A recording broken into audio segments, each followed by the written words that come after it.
सरकार ने एजीआर के मामले में जिस तरह की राहत वोडाफोन आइडिया को दी है, उसी तरीके की राहत अब इंडस्ट्री की दूसरी कंपनियां भी मांग रही हैं।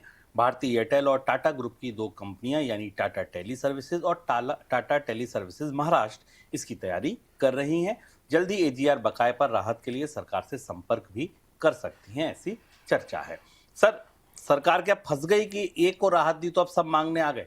ये तो होना था। और हमने इससे पहले भी जब वोडाफोन के एजीआर पर सरकार का उदार रुख देखा था, तब भी ये सवाल उठा था। सरकार ने वोडाफोन को बेल आउट करने के लिए उसमें इक्विटी ली, फिर भी कंपनी खड़ी नहीं हो पाई। अब जो नया फैसला लिया गया वो उसमें एयरटेल और टाटा की मांग का में और ज़्यादा दम दिखता है जो सरकार की तरफ से दिया गया है। वोडाफोन को सरकार ने क्या दिया, 10 साल का पेमेंट हॉलीडे दिया है, जिसमें 95% के आसपास जो एजीआर के ड्यू थे, 97,000 करोड़ 87,000 करोड़ के आसपास के एजीआर ड्यू थे, जिसका 95% हिस्सा डिफर कर दिया गया। कंपनी अब धीमे धीमे 10 साल में इसका पेमेंट करेगी।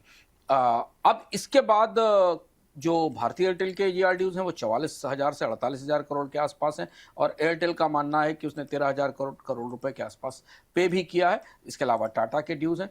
दोनों कंपनियां मिलकर अब एक संयुक्त रूप से पिटीशन लेकर जाने वाली हैं सरकार के पास भी और अदालत के पास भी, कि अगर ये वोडाफोन को स्पेशल ट्रीटमेंट में एजीआर की बकायेदारी टाली जा सकती है तो फिर इसका फायदा एयरटेल को और टाटा को भी मिलना चाहिए। टाटा के ड्यूज करीब 14,000 करोड़ रुपए के आसपास हैं, और अगर यही रियायत उसको भी मिलती है तो 5,000 करोड़ रुपए के आसपास, जिसमें 5,000 करोड़ रुपए कर चुकी ये रियायत मिलती है, तो दोनों को बड़ी बचत होगी।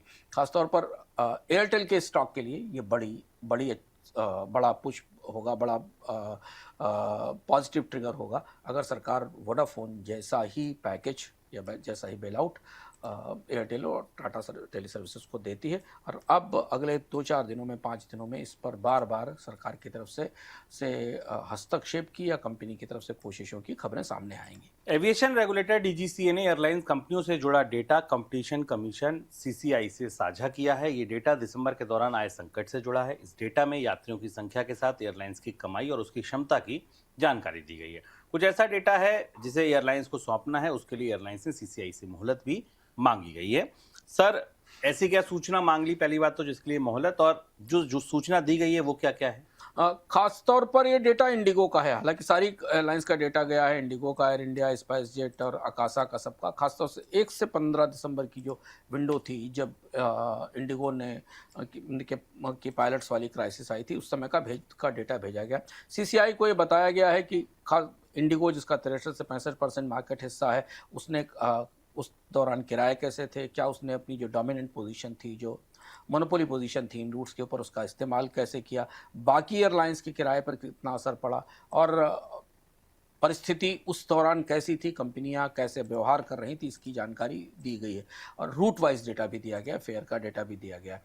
कंपटीशन कमीशन इस पूरे इंडिगो का जो ताज़ा एपिसोड हुआ था, जो फियस्को हुआ था, उसके बाद पहली बार इंडिगो की मोनोपोली की, सर्टेन सेक्टर्स में कुछ खास रूट्स पर मोनोपोली की, और बाजार के में इतने बड़े हिस्से के दुरुपयोग की जांच कर रही है। पहली बार भारत में ऐसा हो रहा है जब एविएशन सेक्टर में इस तरीके की जांच शुरू हो रही।